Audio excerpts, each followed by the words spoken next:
હું અને અમારા મનોજભાઈ અને અમારા આગેવાનો સાહેબને મળ્યા અને કીધું કે આ કિરીટ પટેલ ગુંડો છે, આ બોગસ મતદાન કરાવશે.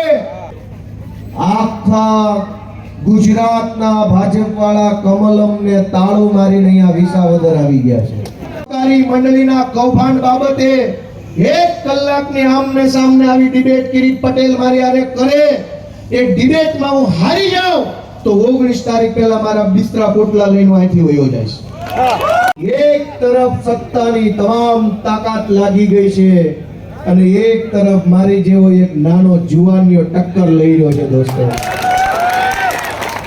તમે વિચાર કરો કે ગોપાલ ઇટાલિયા અને ભાજપ, એક બાજુ ભાજપ એક બાજુ ગોપાલ ઇટાલિયા, ચૂંટણી જોવામાં જો આટલી મજા આવતી હોય તો વિધાનસભામાં કેટલી મજા આવશે. આખા ગુજરાતના ભાજપવાળા કમલમને તાળું મારીને અહીંયા વિસાવદર આવી ગયા છે. વિધાનસભાને તાળું મારી દીધું. જે ગામમાં તલાટી મંત્રી નો આવે ઈ ગામના હવેડે કેબિનેટ મંત્રી આટા મારી ગયા. પણ આ 400 જેટલા ભાજપના નેતાઓ અહીંયા વિસાવદર, વેસાણ અને જૂનાગઢ ગ્રામ્યમાં આવ્યા છે. ઈ 400 માંથી એક પણ નેતા આપણે જ્યારે ઇકો ઝોન ની લડાઈ લડતા હતા ને ત્યારે અહીંયા નહોતા આવી શક્યા.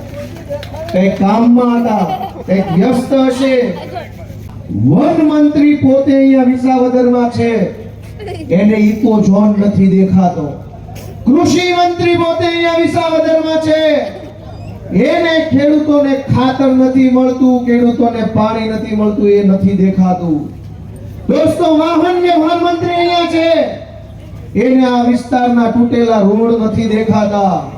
દોસ્તો, ગૃહ મંત્રી અહીંયા છે, એને આ વિસ્તારના બેફામ બનેલા ગુંડા નથી દેખાતા. તમામ વિભાગના મંત્રી અહીંયા આવ્યા તો છે, પણ આપણા ચહેરા પર રહેલી વેદના કે આપણા આંખમાં રહેલું આંસુ એક પણ મંત્રીને દેખાતું નથી. પહેલી વાત તો એ છે કે મારા બેટા ના નથી પાડતા પબ્લિક નો જુવાળ જોઈને. નથી કર્યું એમ તો કહેતા જ નથી, કર્યું તો છે જ, પણ કે જૂનું છે. મિત્રો, જૂનું નથી. હું આ 500 પાનાની ફાઇલ લઈને ફરું છું. આ તમામ કૌભાંડ 2022, 23, 24 હું આજે હું અને અમારા મનોજભાઈ અને અમારા આગેવાનો સાહેબને મળ્યા અને કીધું કે આ કિરીટ પટેલ ગુંડો છે, આ બોગસ મતદાન કરાવશે. ચૂંટણી પંચના સાહેબના રુધિર રામ બેઠો, જેણે કીધું કેમેરા મુકાઈ દઉં ને જો કોઈ માણસ કારણ વગરનો બૂથમાં 2 વાર અંદર આવ્યો તો એવો અંદર કરું કે કિરીટ પટેલ એને બહાર ન કઢાવી. દોસ્તો, ખોખારો ખાઈને જવાબ આપો કે બિહારશો કે નહીં.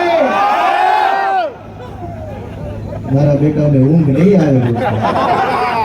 મિત્રો, હું તમારી પાસે ખૂબ મોટી આશા રાખીને આવ્યો છું અને આજે હું એક સંકલ્પ રજૂ કરવા માંગુ છું.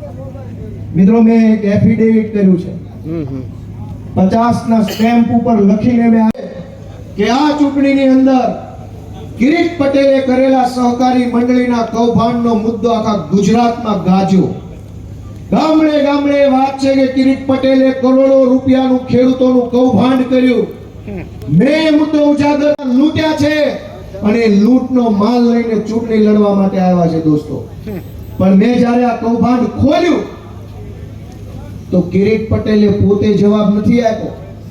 કિરીટ પટેલે 2-5 માણસો પાસે બોલાવડાવે છે અને એમાંથી